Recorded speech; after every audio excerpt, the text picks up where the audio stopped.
बूढ़े बजरिया लड़ावे नजरिया लेके पैसा हजार है। बूढ़े बजरिया लड़ावे नजरिया लेके पैसा हजार है। भोजिंग बहिनिया करे पुटनिया लगो है बड़े छिनार है। भोजिंग बहिनिया करे पुटनिया लगो है बड़ी छिनार है। बूढ़े बजरिया लड़ावे नजरिया लेके पैसा हजार है। बूढ़े बजरिया लड़ावे नजरिया लेके पैसा हजार है। बूढ़े बजरिया लड़ावे नजरिया लेके पैसा हजार है।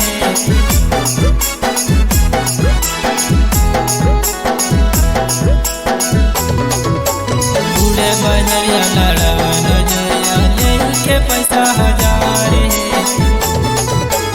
एकर दुआरिया ओकर दुआरिया घूमी के खोजा बता रहे।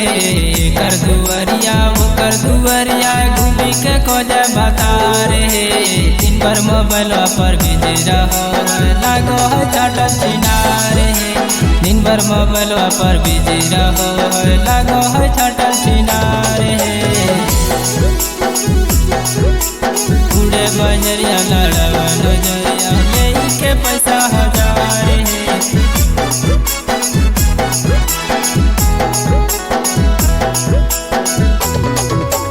बूढ़े बजरिया लड़ावे नजरिया लेके पैसा हजार है। खेरवा गलिया बाजा के पायलिया सब छोड़न के कर बीमार है। कांसे गलिया सटा के दुनलिया ले लेता चुम्मा उधार है। टोला मोहल्ला हिलावो है रोज चोली के दोनों अनार है। टोला मोहल्ला देखाओ है रोज चोली के दोनों अनार है। बूढ़े बजरिया लड़ावे नजरिया लेके पैसा हजार है। बूढ़े बजरिया लड़ावे नजरिया लेके पैसा हजार है।